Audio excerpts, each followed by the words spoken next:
I'm Julian Ramirez. I'm an architect and planner, and I'm going to present these studies for three coastal cities. Coastal cities face unique challenges in balancing tourist-driven economic growth, urban expansion, and environmental sustainability. Today, I'm going to discuss three distinct urban growth models, Benidorm, Dubai, and Miami, focusing on socioeconomic and political decisions that have led to their urban forms and the environmental consequences of each one. These cities represent three different approaches to coastal urbanization, each shaped at its unique context, but also offering valuable lessons for the future urban planners. Mediterranean cities, particularly those in Spain, like this one here, Benidorm, reflect post-war urban experimentation. The 50s and the 60s saw an explosion in tourist-driven development, with cities transforming themselves into resorts for mass tourism.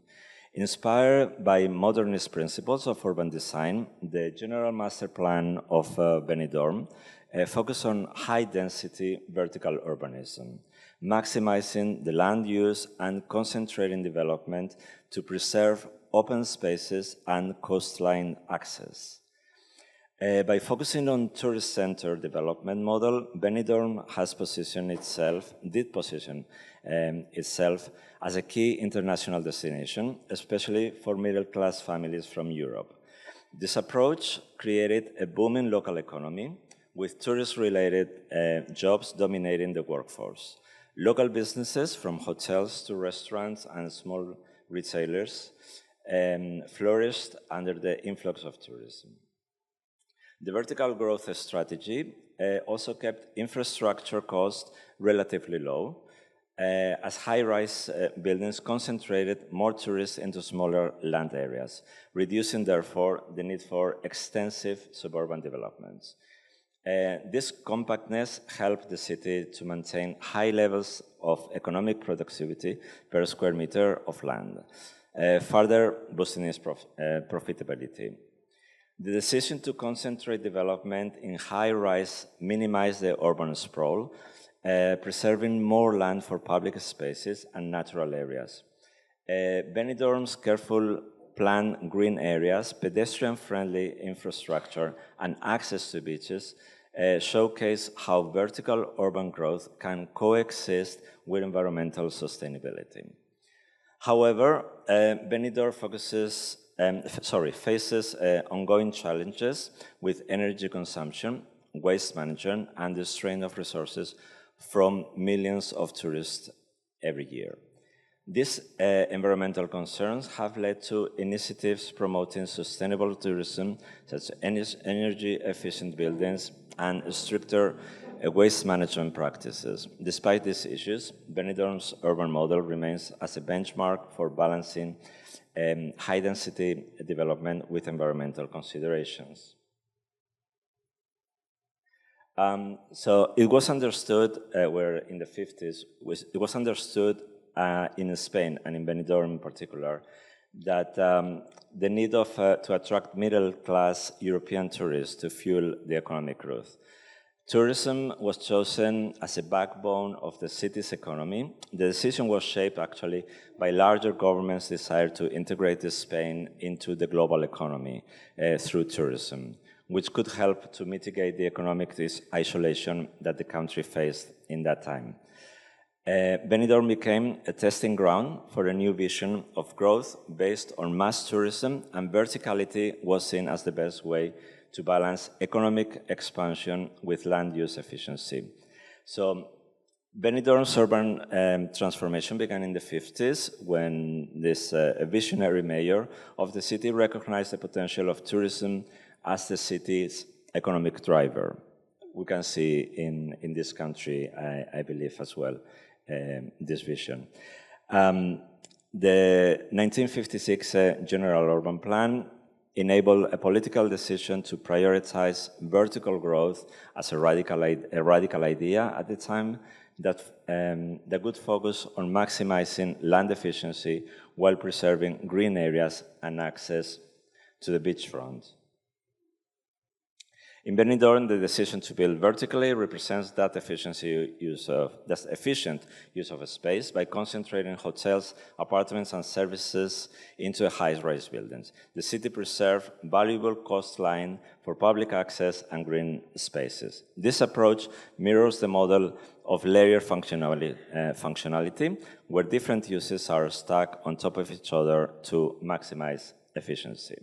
However, this ambition has the contradictions. While the vertical development preserves green areas and public spaces and public access, it also places an immense pressure on local resources, especially water and energy, and generated a dangerous mass tourism monoculture, where the economy becomes very reliant on a single industry, making it vulnerable to shifts of global tourism trends. This decision reflects the notion of surrealism in the urban form, while the rationality of vertical development hides the less visible irrational pressures on environmental degradation and resource exhaustion. The Mediterranean model's reliance on tourism makes it particularly sensitive to environmental changes and deteriorating beaches, or extreme weather events that could undermine the region's economic base.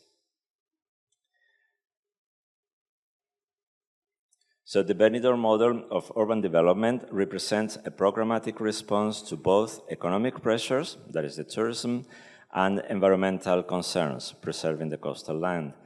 The architecture reflects not only functional needs, but also an aspirational vision, a city reimagined as a destination for mass tourism, representing Spanish integration into the global economy. Benidorm's skyline is with towering hotels and apartment blocks echoes a timeless fascination we have with skyscrapers, an urban form that seeks to create a new identity through scale and density. Well, and then we move to Miami. Miami's urban development reflects a dual approach, actually. Sprawling suburban expansions and high-density coastal developments, shaped by a combination of local political decisions and economic trends. During the 20th century, political leaders encouraged suburbanization as part of the post-World War II economic boom. The rise of car-dependent suburbs allowed for rapid population growth, but also led to extensive urban sprawl across, especially South Florida. Meanwhile, Miami's downtown and coastal areas embrace a high-rise development, particularly for luxury, real estate, and tourism. This dual approach created a fragmented urban landscape with vast, low-density suburbs inland and towering skyscrapers along the coastline, attracting both middle-class suburbanites and wealthy international investors. The political decisions to prioritize suburban sprawl allowed many middle-class families to afford homes, but it also contributed to social segregation and economic disparities between suburban and urban populations. The suburban sprawl led to the development of largely car-dependent neighborhoods, contributing to traffic congestion, long commute times, and increasing reliance on automobiles for transportation. On the other hand, Miami's coastal area development into a hub of luxury real estate, particularly along Miami Beach and Brickell, these high-rise developments attract wealthy international investors and tourists, driving up property values and contributed to gentrification of the nearby neighborhoods. While this helped Miami's economic thrive, it also widened the gap between affluent coastal residents and lower-income suburban population. Miami's urban sprawl contrasts sharply with Benidorm's compact high-rise model. While Benidorm has managed to contain the environmental footprint through efficient land use, Miami's sprawl has led to significant environmental degradation, And in comparison to Dubai, that we will talk later, Miami's coastal high-rise development face similar environmental risk, but lack the same level of centralized planning and vision that we will see in the Dubai's strategy. The Miami's model has made it highly vulnerable to climate change, as we're seeing on these days by coincidence. The suburban sprawl has consumed vast amounts of land, including ecologically sensitive areas like wetlands, which has contributed to the destruction of natural habitats and the loss of biodiversity. The high-rise developments along the coastline, meanwhile, are at increasing risk to rising sea levels and hurricanes. Miami is one of the cities most threatened by climate change, with predictions of severe flooding at sea levels continue to rise. Unlike Benidorm compact model, Miami's reliance on suburban sprawl has worsened its environmental footprint, contributing to higher greenhouse emissions due to increased car use, and in contrast, in high-rise coastal developments face challenges related to storm surges and coastal erosion, putting critical infrastructure at risk. Here's a map of another region in Spain, Mar Menor, which has followed a different approach to the Benidorm case, more like the Florida case, where a very thin strip of sand has been overly developed with no consideration for the environment and no consideration of public access and green spaces, and as a result has basically a failure.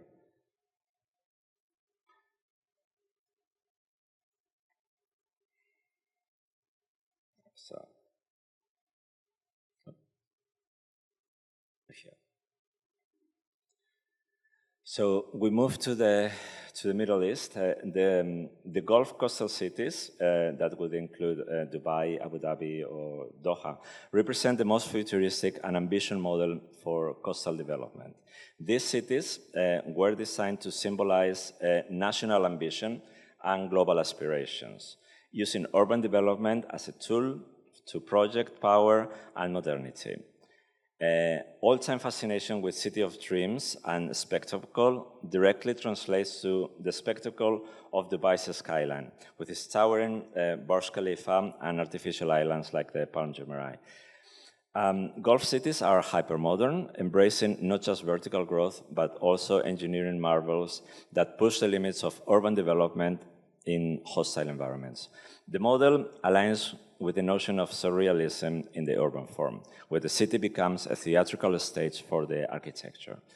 The development of artificial islands and waterfronts in Dubai reflects an almost fantastical ambition for transforming the coastline into a global destination, simultaneously catering to luxury, tourism, and elite real estate makers. Dubai's rise as a global city was shaped by a strategic political decision to diversify this economy from oil dependency starting in the 70s. Under the leadership of Sheikh Rashid bin Zayed, and the Emirate focused on becoming a global business, finance, and tourist hub. These leaders envisioned Dubai as a city that transcends geographical limitations, using large-scale infrastructure and real estate projects to draw international attention. Dubai's decision to embrace rapid urbanization through vertical and horizontal growth was driven by a combination of political ambition and economical necessity, recognizing that oil reserves would never sustain the long-term growth. The government pivoted to real estate and tourism as pillars of its new economy. This vision was underpinned by a series of political decisions that encourage foreign investment, including laws that allow expatriates to own property in designated areas, as the Dubai Marina or the Palm Jumeirah. So Dubai's urban model created a stark division between local citizens and expatriates who make up for the majority of the population workforce. The city's rapid expansion attracted millions of foreign workers who were essential for the construction of the city's iconic projects like the Burj Khalifa or the Palm Islands. The political decision to make Dubai a luxury real estate destination fueled an international property boom. Investors from around the world poured money into Dubai's high-end developments, driving property values up and cementing the city's reputation as a hub of global elites. However, this also has created socio-economic disparities, with the majority of wealth concentrated in the hands of a very small group of property owners and developers. The influx of expatriate workers has created a highly transient population, with many living in labor camps and facing limited rights compared to Emirati nationals. Whilst Dubai leadership succeeded in transforming the city into a global metropolis, that is true, the socio-economic divide between its local and expatriate population remains one of the city's key challenges. So, I'm finishing. Dubai's rapid growth has had a significant environmental consequences. The construction of artificial islands like the Palm Jumeirah require massive dredging and reshaping of the coastline, which has disrupted marine ecosystems and altered the natural sediment flow. Dubai's energy-intensive lifestyle relies heavily on air conditioning, and desalinated water has also contributed to its large carbon footprint. So the diffusion coalescent theory applied in Dubai's urban growth highlights its oscillating phases of rapid expansion and consolidation. Dubai's ability to expand beyond its natural borders, largely unconstrained by geography, has led to unchecked sprawl in some areas, especially in the desert. Despite efforts to introduce green spaces, increase inland water bodies, the city's urban growth model raises questions about long-term environmental sustainability. So, whilst Dubai's leadership continues to promote sustainable initiatives, such as energy-efficient skyscrapers and eco-friendly building codes, the overall environmental impact of the city and of the city's urbanization remains a major challenge for the future.